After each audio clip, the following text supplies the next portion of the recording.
Smart phone மற்றும் இணையத்தின் அதீத பயன்பாட்டால் இளைஞர்களிடையே டிஜிட்டல் மறதி என்ற புதிய நரம்பியல் குறைபாடு அதிகரித்து வருவதாக மருத்துவ ஆய்வுகள் எச்சரிக்கின்றன.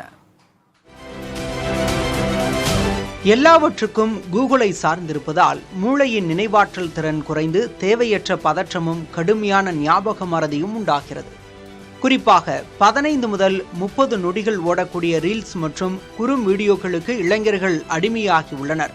தொடர்ந்து ரீல்ஸ் பார்க்கும்போது மூளையில் சுரக்கும் டோபமைன் ஹார்மோன் அடுத்தடுத்த வீடியோக்களை பார்க்க மூளையை உந்துகிறது. இதனால் 25 வயது வரை வளரக்கூடிய மூளையின் முன்பகுதி பாதிக்கப்பட்டு சிந்திக்கும் திறனும் கிரகிக்கக்கூடிய ஆற்றலும் மழுங்கடிக்கப்படுவதாக மருத்துவர்கள் எச்சரிக்கின்றனர்.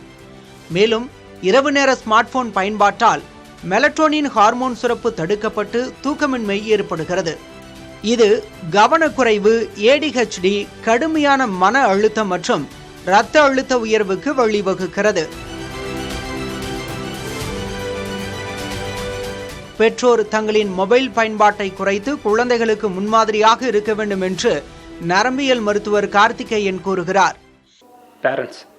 பேரண்ட்ஸ் அவங்களோட ஃபோன் யூசேஜையும் கம்மி பண்ணணும். அதாவது அவங்க அதை என்கரேஜிங்காக இதை பாரு, நானும் ஃபோன் யூஸ் பண்ணல, ஃபோன் பேசுகிறதுக்கு மட்டும் யூஸ் பண்ணுறேன், எமர்ஜென்சி சுச்சுவேஷனில் யூஸ் பண்ணுறேன், ஏதாவது ஒரு விஷயம் ஆஃபீஸில் ஏதாவது ஒரு மெயில் சென்ட் பண்ணுறது அந்த மாதிரி விஷயத்துக்கு மட்டும்தான், மற்ற டைம் நானும் யூஸ் பண்ணல, வீட்லேயும் யாரும் யூஸ் பண்ண வேண்டாம். ஸோ அந்த மாதிரி ஒரு பேரண்டல் இன்ஃப்ளூயன்ஸோடு வரும்போது ஒரு ஸ்ட்ராங்காக சரி நம்ம அப்பா அம்மா யாருமே யூஸ் பண்ணல, ஸோ நம்மளும் அது யூஸ் பண்ணுறது ஒரு நமக்கு மோர் ஆஃப் ஹார்ம்ஃபுல் தான் அப்படின்ற ஒரு விஷயத்த எல்லாரும் சேர்ந்து தான் பண்ணணும்.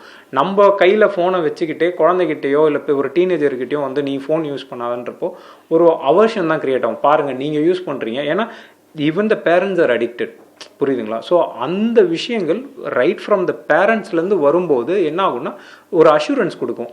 அதுவும் இல்லாமல் யூ கெட் டு நிறைய டைம் ஸ்பெண்ட் பண்ண முடியும் குழந்தைங்களோட. ஸோ அப்படி பண்ணும்போது டெஃபினட்டாக அவங்களால ஈஸியாக அதுலேருந்து வெளியில் வர முடியும்.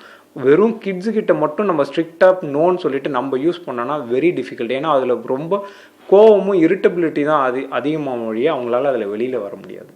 இந்த டிஜிட்டல் போதையிலிருந்து மீள தேவையில்லாமல் ரீல்ஸ் பார்ப்பதை தவிர்க்க வேண்டும்.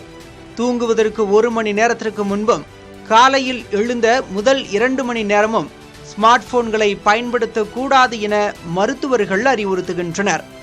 புதிய தலைமுறைக்காக ஒளிப்பதிவாளர் சந்துருவுடன் செய்தியாளர் வீரகுமார்.